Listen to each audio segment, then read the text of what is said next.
네, 여러분 안녕하세요. 데이터 마이닝 시간입니다. 자, 지금 데이터 프리 프로세싱, 데이터 전처리 과정을 하고 있습니다. 상당히 오랜 기간 동안 하고 있는 것처럼 보이죠. 자, 사실 근데 이제 필드에서 데이터 분석을 하게 되면 적당한 데이터 마이닝 알고리즘을 선택을 해서 우리가 아, 분석을 하게 되는데, 실제 분석 단계보다 더 시간과 노력이 많이 걸리는 것이 어디냐? 데이터 프리 프로세싱, 데이터 전처리 과정이 더 많이 든다. 혹자는 데이터 전처리 과정이 한 100% 중에 70%를 차지하고, 나머지 30%가 데이터 마이닝 알고리즘을 통해 가지고 돌리는 그런 부분이 한 30%라고 이야기할 정도로 이 데이터 전처리 과정이 상당히 중요하고 복잡하고 다양합니다. 네, 그래서 제가 조금 더 상당히 꼼꼼하게 좀 자세하게 학습을 하고 있습니다. 자, 오늘은 이제 피처 크리에이션이라는 부분부터 시작을 하도록 하겠습니다. 말 그대로 피처가 이제 속성이죠. 어트리뷰트. 그래서 피처 크리에이션은 속성을 생성하는 거죠. 원래 오리지널 속성이 있는데 거기서 우리가 중요하다고 생각하는 부분만 뽑아가지고 새로운 어트리뷰트 셋을 만드는 것, 이것을 피처 크리에이션이라고 얘기할 수 있습니다. 이렇게 새로운 어트리뷰트를 만들게 되면은 기존 어트리뷰트보다 훨씬 더 작게 만들 수도 있어요. 그래서 어떻게 보면 앞에서 배웠던 차원 축소의 이점을 얻을 수가 있게 되는 것입니다. 차원이 너무 많다 보면은 어때요? 데이터 마이닝 알고리즘도 부담스러워. 예, 차원을 축소시키자. 그래서 차원 축소 방법 여러 가지 있다고 그랬어요. 그죠? PCA. 그래서 주성분만 딱 뽑아가지고 분석할 수 있으면 얼마나 좋겠냐. 그죠? 메모리, 그다음에 타임, 컨슈머 한 부분을 줄일 수 있다라고 저번에 이야기를 했었습니다. 피처 크리에이션도 그거와 별반 크게 다르지 않습니다. 크게 두 가지의 방법이 있는데, 첫 번째가 피처 익스트랙션이고요. 두 번째가 매핑 데이터 to new space. 이렇게 두 가지 방법에 대해서 하나씩 보도록 하죠. 피처 익스트랙션이 뭐 뽑는다 이런 뜻이잖아요. 그래서 말 그대로 오리지널 로 데이터에서 새로운 피처를 뽑아가지고 생성하는 그런 것을 Future Extraction이라고 얘기합니다. 예를 한번 들어볼게요. 여러분들은 이제 이게 뭐죠? 사진이죠. 사진 데이터셋이 있다라고 생각을 해봅시다. 그래서 실제 오리지널 로 데이터는 우리가 사진 데이터, 사진은 이미지죠. 이미지 데이터는 픽셀. 그래서 픽셀의 집합으로 되어 있는 것이 로 데이터다라고 생각할 수 있고요. 여기서 뭘 하고 싶냐면 requirement가 여기서 이제 각 사진을 분류 작업을 하고 싶은 거예요. 그래서 휴먼 페이스가 있는 사진과 없는 사진 이 두 가지로 이렇게 분류 작업을 하고 싶다 이런 얘기입니다. 자, 그랬을 때 어떻게 할 거냐라고 하는 것이죠. 그래서 이게 그림을 보면 저번에 요거였죠. 요 이미지를 보면 요 얼굴 경계 부분 있잖아요. 이 경계 부분을 중심으로 특징을 엣지와 에어리어 이쪽 부분을 중심으로 특징을 뽑아버리면 좋겠죠. 사람 얼굴의 존재와 높은 상관이 있는 특정 타입의 어떤 엣지나 에어리어 이런 부분들을 뜯어가지고 그거를 데이터로 만들어서 제공해 줘야지만 분류 알고리즘이 그걸 보고 분류할 수 있는 능력을 가지고 수 있게 된다는 거죠. 다시 말하면 그러한 분류 기법들을 적용할 수 있게 된다는 것이죠. 이게 특징 추출, feature extraction이죠. 특히 이미지 프로세싱 할 때 이런 이미지의 특성, 고양이 얼굴은 어떻게 생겼냐, 뭐 강아지 얼굴은 어떻게 생겼냐, 사람의 얼굴 이런 식으로 고양이, 사람, 동물 그런 특징을 가지고 있는 부분만 이미지 처리를 해서 데이터 처리를 한 다음에 이 부분을 분류 알고리즘에 넣게 되면 분류 기법이 되는 그런 형태가 된다라는 거죠. 두 번째 예는 historical artifact가 있어요. historical artifact. 그 오리지널 데이터가 뭐냐라고 봤더니 각 아티팩트의 볼륨과 매스의 데이터들이 있다라는 거죠. 이 볼륨은 부피고요, 매스는 질량이잖아요. 자, 그런데 이런 아티팩트는 우드, 클레이, 브론즈, 골드 이런 매테리얼을 가지고 만들어져 있다라는 겁니다. 여기서 요구사항이 뭐냐 하고 싶은 거, 이런 아티팩트를 어떤 걸로, 이렇게 아티팩트만 딱 보면 우리가 이게 매테리얼이 뭘로 만들어졌다라고 분류 작업을 했으면 좋겠다라는 거죠. 그래서 아티팩트가 인풋으로 들어오면 이게 우드다, 클레이로 만들었다, 브론즈다, 골드다 이런 거를 분류할 수 있게끔 해줬으면 좋겠다라는 거죠. 그럼 어떻게 하냐? 우리가 가지고 있는 데이터는 볼륨과 매스에 대한 부분이다라는 거죠. 그래서 이거를 어떻게 하냐면 뉴 피처로 만들어 보자. 뉴 피처인데 density 피처로 생각을 해보자. 그러니까 density라고 하는 것이 매스를 볼륨으로 나눈 값인 거죠.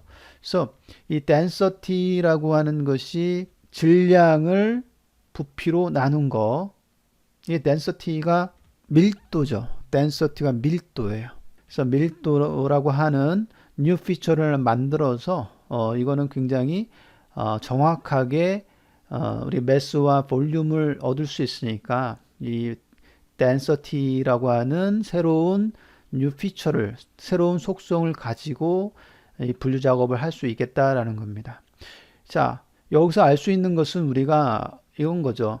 이 density가 볼륨분의 매스라고 하는 이 사실, 이 물리적인 이 공식과 같은 이 사실, 수학적 공식과 같은 그런 것들을 우리가 충분히 알고 있어야 된다는 것이고, 자, 이렇게 density equal 볼륨분의 매스, 물리학에서 나온 것 중에 그것도 있죠.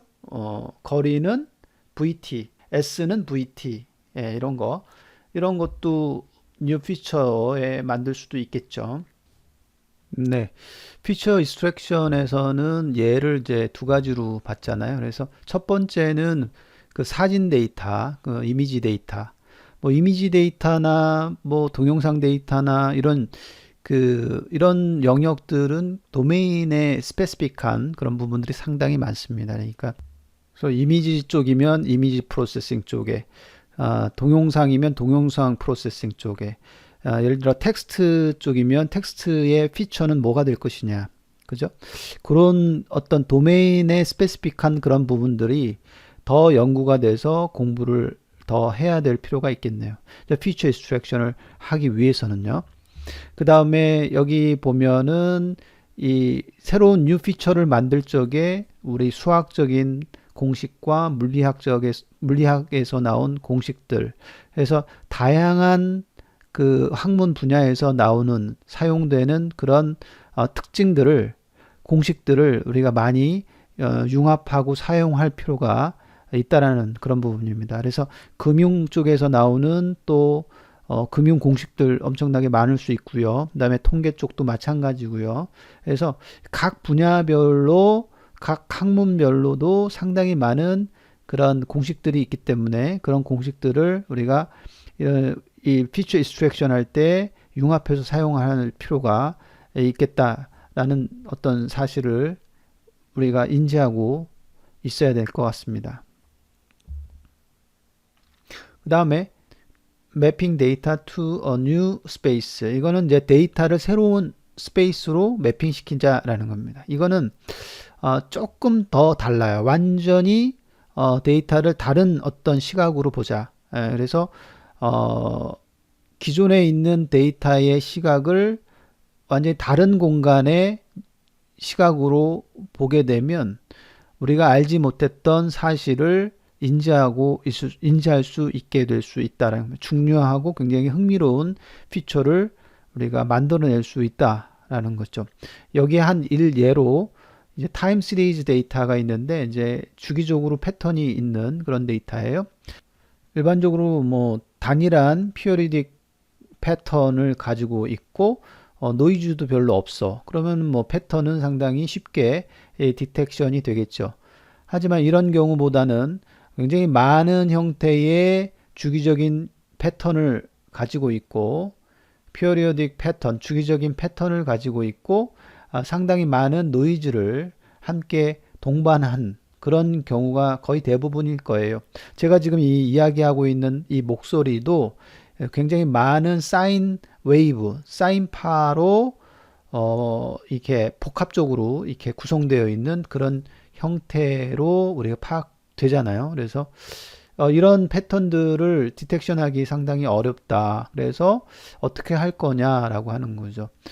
그래서 우리가 이제 퓨리의 트랜스폼이라고 해서 퓨리의 변환을 통해서 이 오리지널 타임 시리즈에 적용을 시키게 되면 얘가 특이한 그래서 이러한 순수한 오리지널 데이터를 보고 뭔가 인지하려고 하지 말자. 이거를 퓨리의 트랜스폼이라는 거에 적용을 시켜서 새로운 뉴 스페이스 공간으로 가서 들여다보자. 그러면 굉장히 흥미로운 그런 사실들을 우리가 인지할 수 있을 것이다. 이런 얘기입니다. 그래서 이 그림을 한번 보면은 이 굉장히 이게 찌직거리는 거죠. 지금 바이브레이션이 굉장히 있고 그 다음에 노이즈로 둘러싸여 있는 그런 형태의 그런 파형입니다. 그래서 이거 알고 보면 두 개의 사인 웨이브로 되어 있고 거기에 이제 노이즈가 껴서 이제 이런 표현이 되어 있는 그런 파형인데 여기서만 봤을 때는 전혀 뭐가 뭔지 몰라요. 이게 뭘로 되어 있는지. 그렇지만 이거를 여기 보면 퓨리의 변환이라든지 웨이브렛 변환이 있는데 그런 변환 기법들을 적용을 해서 새로운 도메인으로 가져가는 거죠. 그래서 이 타임 도메인을 무슨 도메인으로 가져왔어요? 프리퀀시 도메인으로 간 거죠. 그래서 프리퀀시 도메인으로 이게 X축이요. 여기 타임이잖아요. 여기가 이쪽은 타임이고 이쪽은 퓨리의 트랜스폼을 거쳐서 가게 되면 프리퀀시 도메인으로 바뀌게 되고요.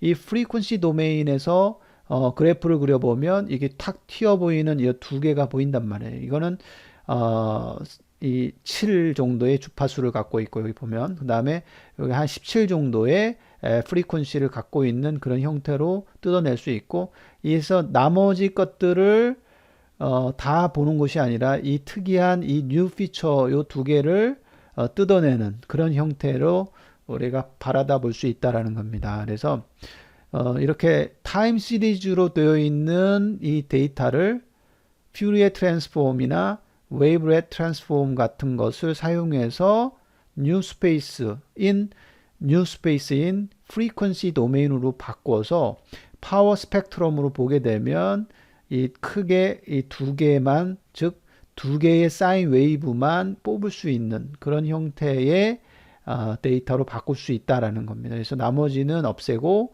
이 두 개만 추출하는 그런 형태가 되겠죠. 자, 이와 같이 우리가 전혀 뷰 자체를 완전히 다른 형태의 시각으로 데이터를 볼 필요가 있다라는 거고요.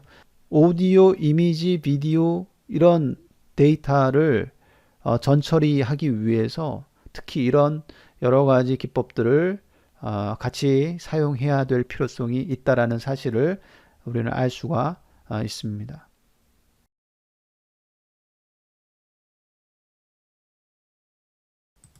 네, 다음은 디스크리터제이션과 바이너리제이션이죠.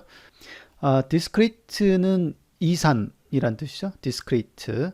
그 다음에 바이너리는 이진이라는 뜻이잖아요. 그래서 디스크리터제이션은 일단 대상이 이산화 시킨다. 그러니까 아날로그를 디스크리트로 바꾼다. 여기서 데이터에서의 아날로그는 뭐예요?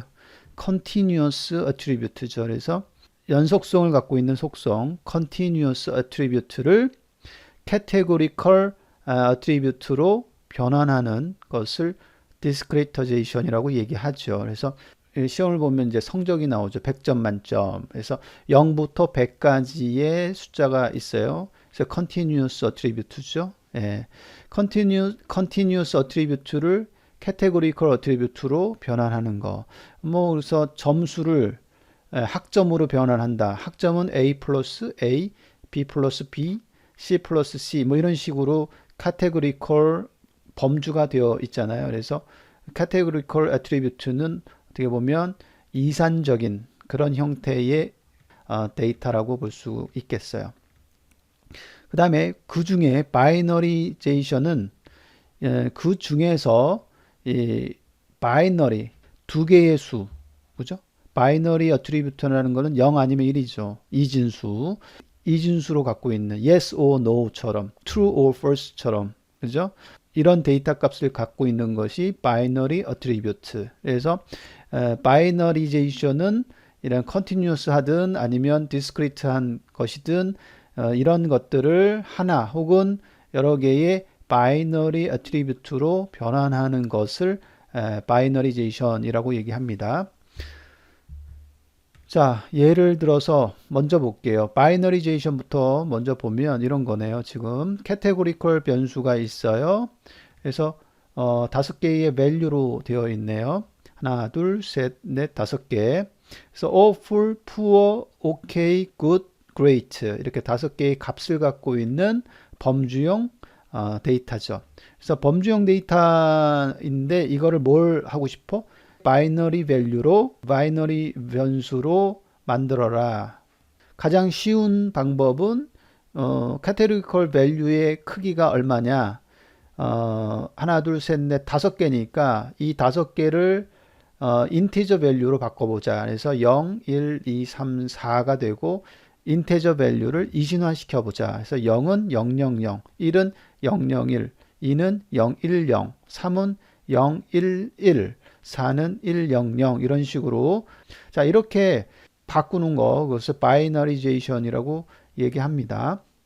근데 이제 문제는 뭐냐면 여기 이제 굿이라고 하는 이 밸류는 0, 1, 1 이런 식으로 돼서 이 attribute 두 개에 다 1로 인코딩 되어 있는 모습을 볼 수 있지요. 그래서 나머지 것들은 다 1, 하나하나의 어떤 변수로 특징을 가져오면 되는데 이 굿이라고 하는 이것을 가져오기 위해서는 이 두 개의 변수를 핸들링 해야 된다라는 그런 어떤 단점을 가지고 있습니다. 그래서 하나만 핸들링 하는 것보다 두 개를 핸들링 하는 것이 더 복잡한 일이잖아요. 그래서 더 쉽지는 않을 거란 말이죠. 특히 어소시에이션 어널리시스를 할 때, 연관 분석을 할 때는 이 연관 분석 그 알고리즘은 asymmetric binary attribute를 요구하고 있거든요. 그래서 이 asymmetric binary attribute는 바이너리 값을 갖고 있는 속성이면서 asymmetric하게 그러니까 한쪽으로 쏠려 있는 그러니까 대칭이 아닌 그래서 asymmetric binary attribute를 필요로 하기 때문에 이 어소시에이션 어널리시스를 할 때는 적합하지 않다라는 그런 단점은 있네요. 그래서 결국은 이거를 다음 페이지에 보면 5개의 asymmetric binary variable로 바꿀 필요가 있다라는 거죠. 그래서 지금 awful부터 great까지 5개의 categorical value를 5개의 asymmetric binary 변수로 바꾼 그런 형태입니다. 그래서 1이 각각에 보면 하나만 이렇게 존재하는 그런 형태로 만든 형태입니다. 이런 형태로 가져가야지만 어소시에이션 분석을 할 적에 더 좋겠다라는 거죠. categorical value가 5개밖에 안 되니까 이 변수가 5개고 이게 10개면 어떻게 돼요? 이게 10개, 100개면 이게 엄청나게 많은 변수가 만들어질 수 있다라는 그런 단점을 가질 수 있겠습니다. 네, 다음은 discretization에 대해서 봅시다. continuous attribute를 categorical attribute로 변환하는 거 이게 discretization이라고 얘기했었죠. 우리가 전형적으로 클래시피케이션, 분류라든지 어소시에이션, 연관 분석을 할 적에 이런 디스크리터제이션을 하게 되는데요. 태스크가 두 개 있습니다. 태스크 두 개의 태스크로 나눠서 살펴보도록 할게요. 첫 번째는 얼마나 많은 카테고리를 우리가 가져야 되는가 라고 하는 것, 그걸 결정해야 되는 문제 하나가 있고요. 그래서 디스크리터제이션의 프로세스를 크게 두 가지의 태스크로 생각해 보자라는 거죠. 첫 번째 태스크는 얼마나 많은 카테고리를 우리가 가질 것인지 그걸 결정하는 것, 그게 첫 번째 태스크고요. 두 번째 태스크는요, continuous attribute 안에 있는 그 값들, value들이 쭉 있을 텐데 그 value들을 우리가 나눈 카테고리로 어떻게 어느 쪽 카테고리로 이렇게 매핑 시킬 것인지 그걸 결정하는 그런 태스크로 볼 수 있다는 것이죠. 첫 번째 태스크는 쉽게 생각하면은 continuous attribute 값들을 먼저 정렬을 시키고요. 그렇게 정렬된 것에서 n개의 인터벌로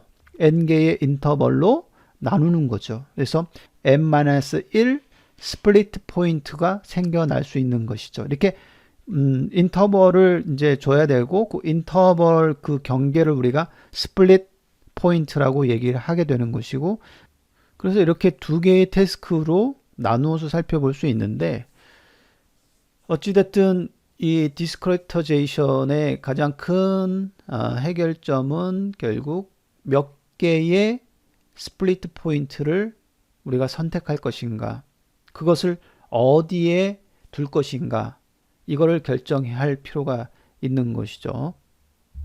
클래시피케이션을 위한 방법은 크게 두 가지가 있습니다. 슈퍼바이즈드하고 언슈퍼바이즈드 이렇게 두 가지가 있는데, 클래스 정보를 이용을 하면 슈퍼바이즈드, 그렇지 않으면 언슈퍼바이즈드라고 이야기합니다. 하나씩 살펴보도록 하죠. 먼저 언슈퍼바이즈드부터 보면 그러니까 클래스 정보를 사용하지 않는 거예요. 그러니까 몇 개의 카테고리로 바꿀 것인지 몰라요. 결정 단계 없어요. 아무것도 없어요. 자, 그러면 몇 개의 카테고리로 나눌 것인가가 되게 중요할 거예요. 자, 크게 세 가지 어프로치가 있습니다. 첫 번째가 equal width approach, 두 번째가 equal frequency approach, 세 번째가 k-means approach, 이렇게 세 가지가 소개가 되고 있고, 이 첫 번째 equal width approach는 그러니까 범위가 0부터 n까지의 범위가 있다라고 가정하면 이거를 이제 균등하게 폭을 균등한 위드스로 나눠서 할당한다, 이런 얘기인데, 아웃라이어 즉 극단값이 있을 경우에, 이상치가 있을 경우에는 이상치 때문에 효과적으로 등급을 나눌 수 없는 그런 형태가 될 수도 있거든요. 두 번째 방법은 equal frequency, 다른 말로 equal depth라고도 하는데, 객체의 수를 동일한 객체 수만큼, 그러니까 frequency, 객체 수만큼 인터벌을 나누는 거죠. 그 다음 k-means approach가 있습니다. 이것은 뒤쪽에 더 자세히 나올 수 있을 것 같아요. 네, 그래서 이 세 가지에 대해서 성능 평가를 해봤어요. 이게 오리지널 데이터고요. 지금 보면은 그 X축을 살펴보면은 이 0부터 시작해가지고 20까지 존재하는데, 이 값들이 쭉 있고 포인트들이 있어요. 점들인데, 여기 지금 이제 극단 값이 있는 거죠. 아웃라이어가 양 끝에 이렇게 존재하고요. 그 다음에 분류가 이렇게 파란색부터 시작해요. 색상으로 이렇게 분류되어 있는 그 모습을 볼 수가 있는데, 이것을 우리가 지금 소개한 세 가지 기법으로 했을 때 어떻게 되느냐에 대한 부분이죠. 그래서 첫 번째의 그 equal width로 만약에 나누게 되면 지금 0부터 20까지의 범위 레인지로 되어 있기 때문에 균등하게 이거를 나눈다, 폭을 나눈다. 그러면 결국 5, 10, 15, 20 이렇게 되고, 그래서 스플릿 포인트가 하나, 둘, 셋, 세 개가 지금 이 그 점선으로 표시가 되어 있는데 그냥 눈으로 봐도 어때요? equal width로 나눴더니 여기 한 그룹, 여기 한 그룹, 이렇게 그룹이 되어 있는데 제대로 분류가 안 되는 모습을 우리가 알 수가 있겠죠. 자, 이에 반해서 equal frequency로 나눴을 경우에요. 이 개수 수만큼. 그래서 이거 포함해서 개수가 센 거죠. 그래서 n등분을 한 거예요. 예, n등분을 했더니 이렇게 이런 식으로 지금 스플리트 포인트가 이렇게 생기고 요게 이제 첫 번째 그룹, 두 번째 그룹, 세 번째 그룹, 이렇게 네 번째 그룹 해가지고 이렇게 분류가 되어 있는 모습인데 요런 부분과 요런 부분이 지금 합쳐져 있고, 그죠? 여기서도 여기 빨간색 부분하고 연두색 부분이 좀 이렇게 합쳐져 있는 그런 부분으로 볼 수가 있습니다. 그 다음에 K-means 알고리즘을 돌렸을 때는 지금 이렇게 균등하게 K-means 알고리즘을 돌렸을 때 이렇게 어떻게 눈으로 봐도 제대로 잘 분류가 되어 있는 그런 모습으로 보입니다. 그래서 K-means가 다른 어프로치보다 성능이 훨씬 더 좋은 결과가 나온다는 것을 알 수가 있습니다. 네, 다음은 슈퍼바이즈드에 대해서 살펴보도록 하겠습니다. 슈퍼바이즈드는 클래스 정보를 이용한다라고 얘기했고요. 이미 우리가 몇 개의 카테고리로 만들 것인지 결정을 하고 들어가는 방법입니다. 그래서 세 가지 어프로치가 소개되어 있습니다. 단순하게 개념적으로 살펴볼 수 있는 그런 어프로치, 통계학적인 기반의 어프로치, 엔트로피 기반의 어프로치, 이렇게 세 가지로 나누어 볼 수 있습니다. 먼저 개념적으로 그냥 단순하게 한번 생각해 보면 결국 우리는 스플릿을 어떻게 둘 것인가. 여기 보면 maximize the purity of intervals 이렇게 되어 있어요. 그래서 최대화해라 라고 하는 거고 뭘? 간격들의 순도를 최대화시켜라 라는 겁니다. 순수한 클래스들끼리 모일 수 있도록 그렇게 스플릿을 두어라 라고 하는 것이죠. 그래서 그 순수한 것들끼리 모아져 있으면 퓨리티가 얼마야? 퓨리티가 순도가 높다 이렇게 얘기하는 것이고 그렇지 못하다 그러면 순도가 낮다 라고 이야기를 하는 것이죠.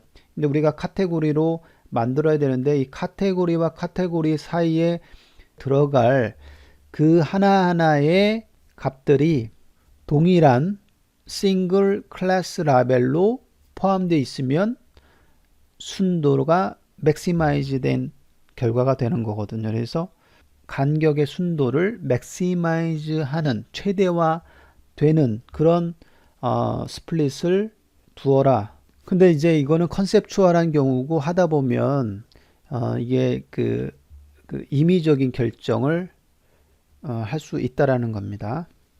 개념적으로 가장 간단한 방법부터 한번 생각해 봅시다. 여기 보이듯이 이제 스플릿을 어떻게 두느냐가 중요한데 maximize the purity of the intervals 이렇게 돼 있어요. 그러니까 인터벌의 purity 순도죠. 인터벌의 순도를 maximize 하는 그런 곳에 스플릿을 두어라 라는 겁니다. 그러니까 결국은 간격들이 있고 간격이 카테고리를 나누는 것이 될 텐데 그 카테고리 안에 들어가야 되는 클래스 라벨들이 동일한 싱글 클래스 라벨로 포함되어 있으면 뭐가 높아? 퓨리티가 높다라고 보는 겁니다. 그래서 퓨리티를 최대화시킬 수 있는 그런 스플릿 포인트를 두면 좋겠다라는 거죠. 근데 이것은 굉장히 이상적이고요.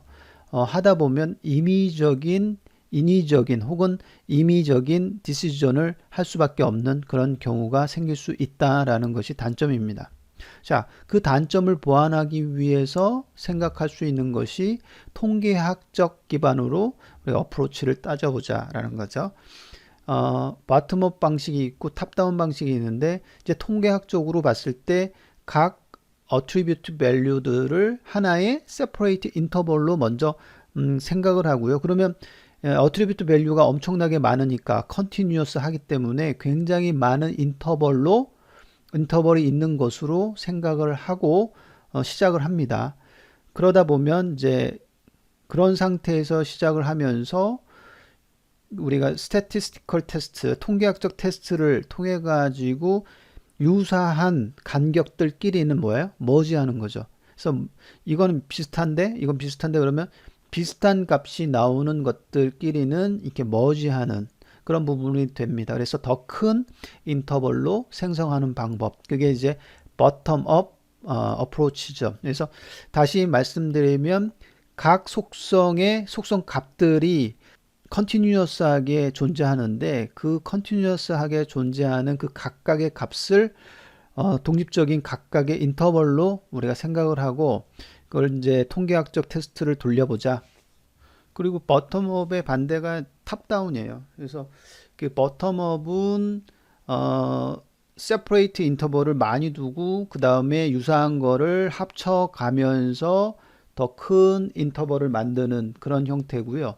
탑다운은 처음에 딱 두 개의 인터벌을 두고 그리고 나서 점점 쪼개는 그런 형태가 탑다운 방식입니다. 그래서 스플릿 프로세스를 우리가 미리 결정한다고 그랬으니까 그 결정한 그룹까지 인터벌 간격이 만들어지면 그때까지 스플릿이 일어나면서 이제 그 합치기 혹은 세퍼레이트가 되는 그런 형태고요. 그러니까 이 바텀업은 이 합치기를 하는 것이고 탑다운은 세퍼레이트를 계속 시켜 나가면서 인터벌 간격을 만들어내는 그런 형태입니다. 그러면 인터벌과 인터벌 간격의 그 기준이 되는 스플릿 포인트는 어떻게 할 거냐? 순도가 높은 쪽으로 가면 좋겠다라는 건데 그 순도를 통계학적으로 판단을 하겠다라는 것이고 여기 나와 있는 엔트로피를 기준으로 판단하겠다라는 겁니다. 이제 엔트로피가 결국은 순도가 높으면 엔트로피가 0이고요. 그 순도가 낮으면 그러니까 혼합되어 있으면 엔트로피는 1이 됩니다.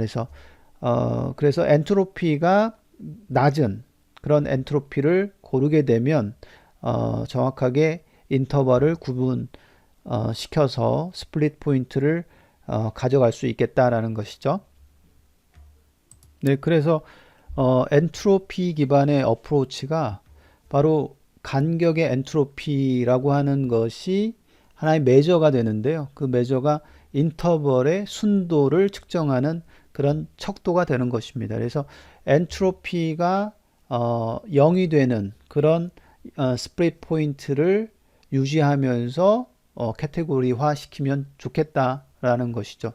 그래서 여기 다시 한번 정리를 하면 한 인터벌에 하나의 클래스의 값으로만 포함되어 있으면 우리가 굉장히 퓨어하다라고 이야기를 하고 그때 엔트로피는 0이 된다 이런 뜻이고 만약에 그렇지 않다라고 하면 불순하다라고 얘기를 하고 엔트로피가 맥시멈 됐다, 최대화됐다 이렇게 이야기할 수 있겠습니다. 자, 그 다음에 지금까지 어트리뷰트 하나에 대해서 어떻게 디스크리터제이션을 할 거냐에 대한 부분을 얘기를 했었죠.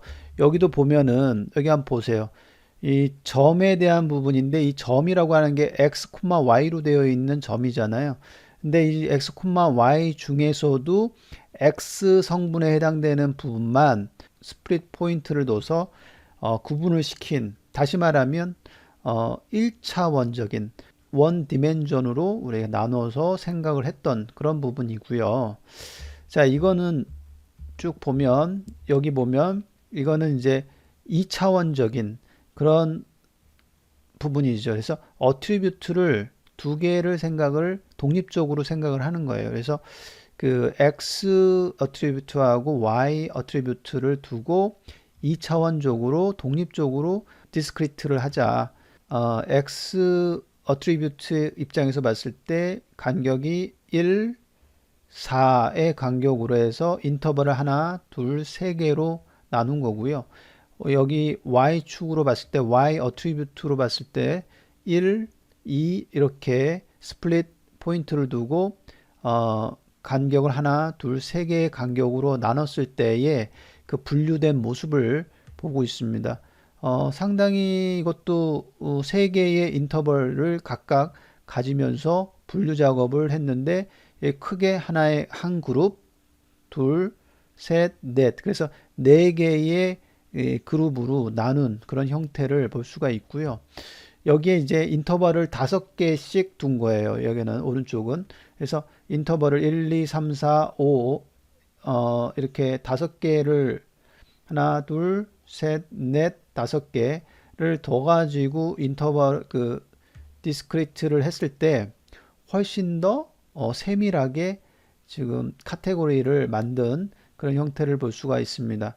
그래서 3개의 인터벌을 뒀을 때와 5개의 인터벌을 뒀을 때 점점 더 좋아지는 인터벌 점점 더 성능이 좋아지는 분류가 되었는데 근데 여기에 이제 우리가 시사하는 점은 X축 혹은 Y축 하나의 어트리뷰트만 가지고 디스크리트를 하지 않고 그 2차원 그래서 2디멘전으로 각각 독립적으로 디스크리트를 했다.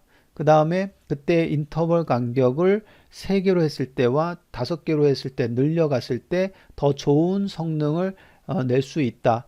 그렇지만 이 6번째, 그러니까 6개의 인터벌을 만들었을 때, 7개의 인터벌로 만들었을 때, 그러니까 더 세밀하게 나눴을 때 과연 성능이 더 좋아질 것이냐? 꼭 그렇지는 않다라는 것이죠. 그래서 그런 부분들에 대해서 스탑 기준을 어디다 둘 것인가가 굉장히 중요한데 5번, 그러니까 5 인터벌을 뒀을 때 가장 최적화됐다라는 사실을 오토매틱하게 구별해낼 수 있는 그런 알고리즘이 우리가 필요하겠다라는 것을 우리가 알 수가 있습니다. 네, 다음은 어트리뷰트가 이게 카테고리컬 어트리뷰트일 때 그런데 그게 너무 많은 값들을 가지고 있을 때는 어떻게 할 것이냐라는 것이죠. 카테고리컬 어트리뷰트가 오디널 어트리뷰트라면은 이거는 뭐 지금까지 얘기했던 컨티뉴어스 어트리뷰트를 그 카테고리화 시키는 그런 방법과 유사한 것이고요. 이 카테고리컬 어트리뷰트가 노미널일 경우에 이럴 때는 어떻게 할 것이냐에 대한 부분이죠. 예를 들어서 학교에 학과가 굉장히 많다. 그랬을 때 이걸 어떻게 할 거냐? 그거를 학과를 더 큰 그룹으로 컴바인 하는 것이 좋겠다라는 거죠. 이렇게 컴바인 하는 기준은 경험치에서 나오는 혹은 도메인 날리지에서 나와서 카테고리화 시키면은 되지 않겠냐 이런 얘기입니다.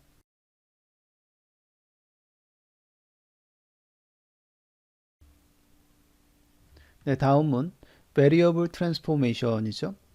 변수 변환에 관련된 겁니다. 변수에 속해 있는 모든 값을 하나의 다른 것으로 변환하는 거. 이거를 이제 변수 변환이라고 얘기합니다. 여기에는 simple function을 이용하는 방법이 있고요. 그 다음에 normalization 혹은 standardization, normalization 정기화 혹은 standardization 표준화 방법이 있습니다. 먼저 simple function, 우리 함수를 이용하는 거예요.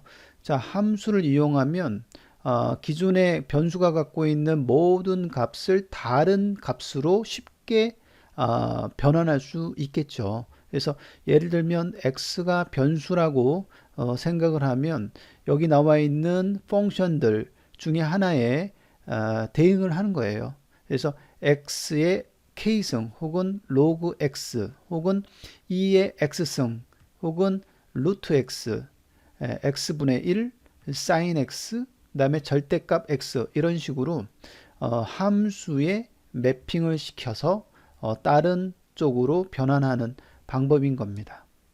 이 통계학 쪽에서 사용되는 이 변수 변환 방법은 특히 스퀘어 루트라든지 로그라든지 그 다음에 x분의 1 이런 방법을 많이 쓰고요. 결국은 이렇게 그 변환하는 이유는 가우시안 분포, 다시 말하면 노멀 분포, 그러니까 정규 분포를 가지지 않은 어떤 데이터 값이 있으면 가우시안 분포, 노멀 디스트리뷰션. 그래서 정규 분포를 가지지 않는 그런 데이터가 있으면 그거를 정규 분포로 변환시키는 그런 방법이죠. 이 통계에서는요, 이렇게 정규 분포로 바뀌면은 통계학적으로 검증하기가 너무너무 쉬워지잖아요. 그래서 그다음에 데이터 마이닝 측면에서도 변수 변환을 하게 되는데 보통 로그 10을 밑으로 하는 이런 함수에 대응을 하게 되는데 이거는 이제 그 휴지 레인지, 그러니까 레인지가 굉장히 큰 경우에 그걸 압축시키는 효과를 줄 수가 있습니다. 예를 들어서 10의 8승에서 10의 9승의 어떤 자리에 숫자가 있다라고 하면 이거를 로그 10을 밑으로 하는 펑션에 대응을 하게 되면 8에서 9의 그런 숫자로 압축이 돼 버리죠. 이거는 이제 10에서 100, 10에서 1000 사이일 경우에는 이거는 1에서 3의 숫자로 변환이 되는 그런 형태입니다. 그래서 이게 굉장히 큰 값을 상대적으로 적절한 값으로 매핑시킬 때 이 로그 10을 밑으로 하는 함수를 쓰게 되면 이게 매핑이 된다는 것이고요.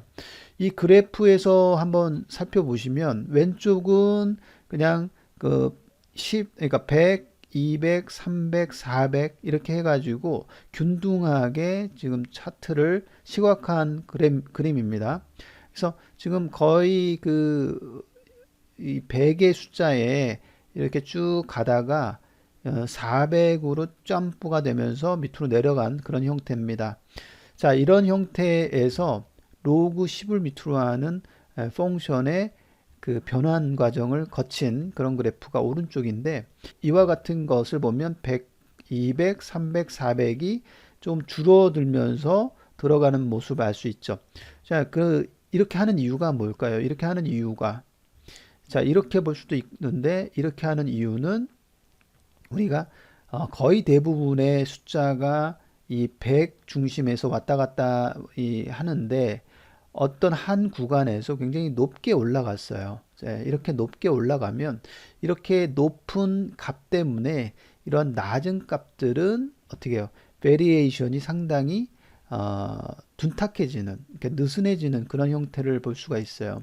그래서 이런 것들을 우리가 줄이기 위해서 우리가 로그 10을 밑으로 하는 함수에 대응을 하게 되면 이 밑바닥에 깔려져 있는 이 부분에 대해서 베리에이션을 세밀하게 더 볼 수 있는 그런 형태가 되는 겁니다. 그래서 이 주식에서도 마찬가지예요. 우리가 주식 한번 보세요. 로그로 볼 수 있는 그런 버튼이 있을 거예요. 이렇게 쭉 가다가 굉장히 높게 상승을 하다가 크게 낙폭을 했어요. 높게 상승을 하다가 크게 낙폭을 했을 때 이 큰 값에 작은 값들이 좌지우지 되거든요. 그래서 이 큰 값은 이미 우리가 알고 있다. 400 정도 알고 있다. 이 작은 거의 베리에이션을 좀 보고 싶을 때 로그 함수로 트랜스포메이션을 하게 되면 그런 부분들을 볼 수가 있게 되는 것입니다. 그 다음에 노멀라이제이션 혹은 스탠다디제이션 하는 방법 있죠. 이게 뭐 노멀라이제이션은 정규화고요. 결국은 이 통계학에서 너무너무 많이 쓰는 그런 형태잖아요. 예.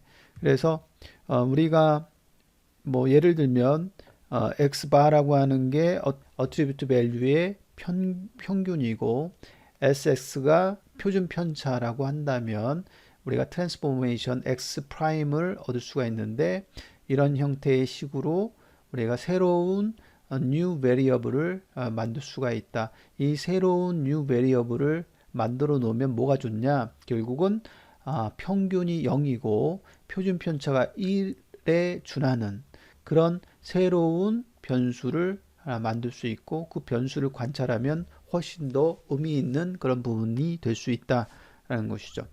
그리고 서로 다른 변수가 함께 존재하고 우리가 클러스터링을 할 때, 군집화할 때 같이 사용을 해야 된다. 그럴 경우라면 어떻게 될 것이냐.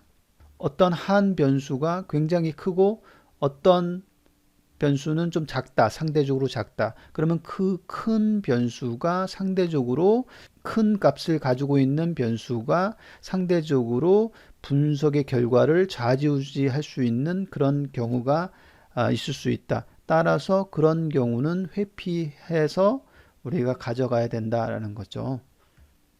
사람들을 두 개의 변수로 비교를 해야 된다.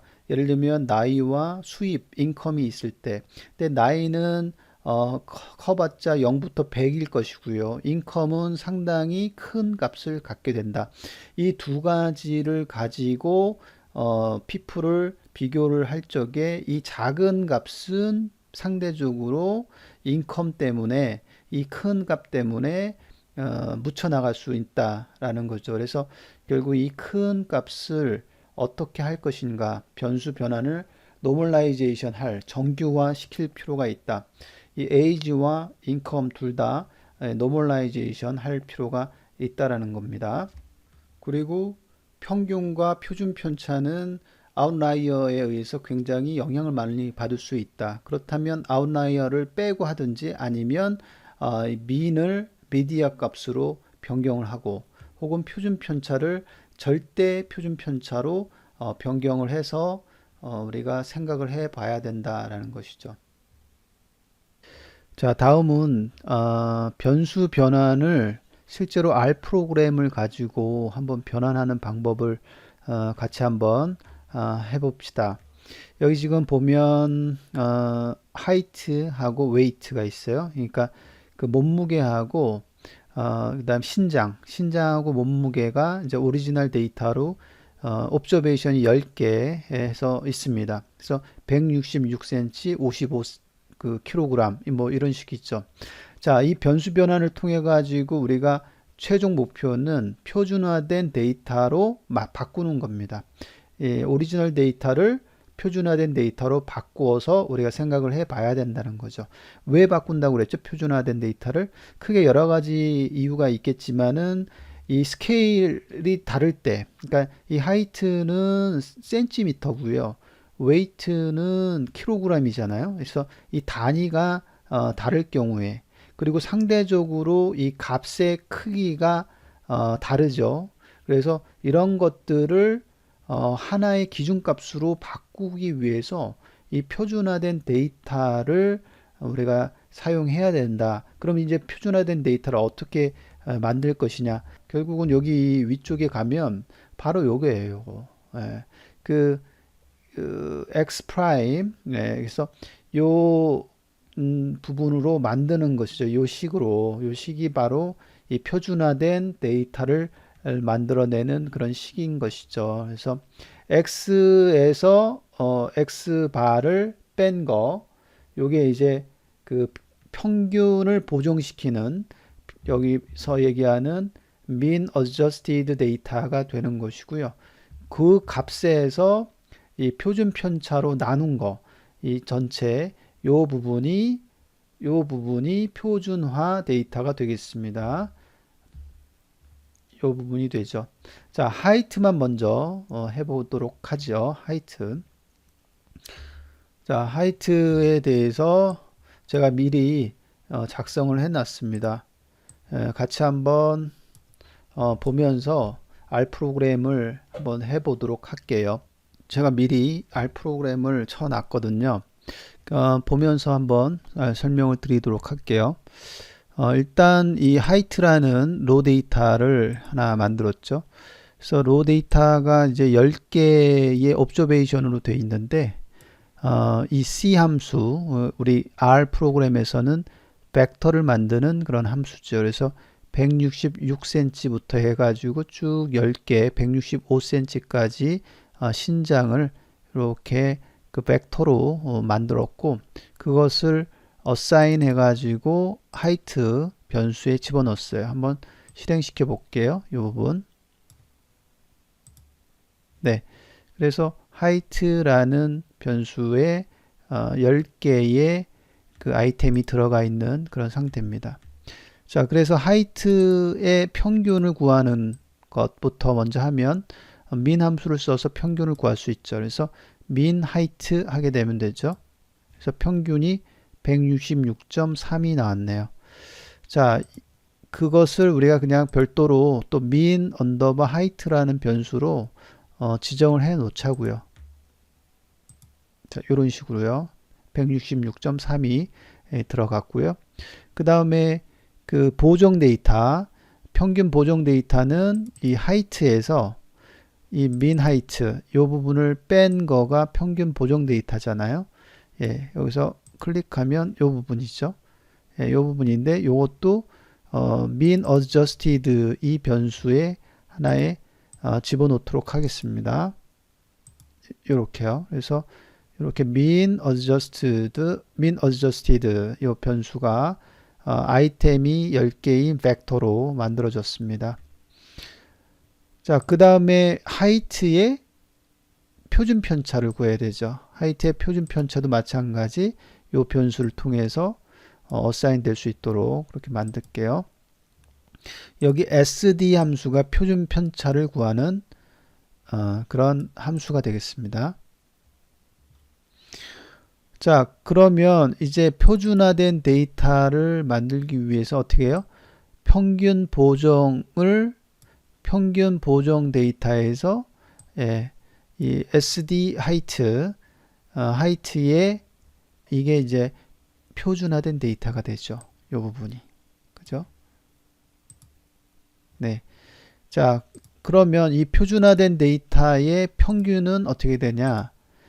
거의 마이너스 13 해서 2에 마이너스 15승이니까 굉장히 작은 수 혹은 0에 가까운 그런 수가 되고요. 분산은 어떻게 되나요? 분산은 1이 되고요.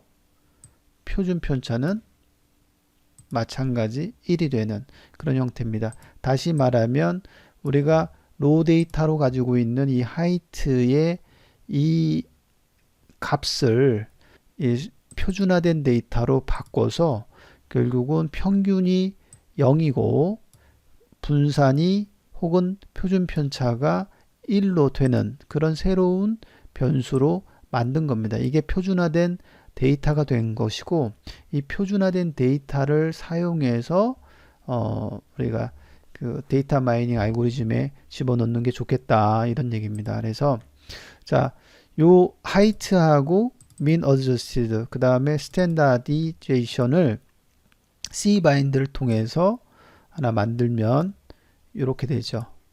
이런 데이터 프레임 형태가 되고요. 요게 이제 프리프로세싱 됐다라는 측면에서 PREP 요 하나 프리프로세싱 그 다음에 height 이런 변수 이름으로 데이터 프레임을 만들겠습니다. 자, 이렇게 하면 데이터 프레임이 만들어진 거고요. 그래서 이 데이터 프레임을 여기 클릭해 보면 이렇게 되잖아요. 예, 그래서 이 기존의 로 데이터는 이 하이트만 있었는데 우리가 이거를 표준화된 데이터로 변환시켜서 변수 변환을 시켜서 이 값으로 이용해서 데이터 마이닝 알고리즘에 집어넣자 이런 얘기입니다. 네, 지금까지 우리가 데이터 프리프로세싱에 대한 부분을 굉장히 꼼꼼하게 그리고 하나하나씩 살펴봤어요. 서두에도 말씀드렸지만 상당히 많이 있고 그 다음에 복잡하고 어렵고 그 다음에 이런 그 전처리 과정이 사실 상당히 시간과 노력이 많이 드는 그런 부분인 거예요.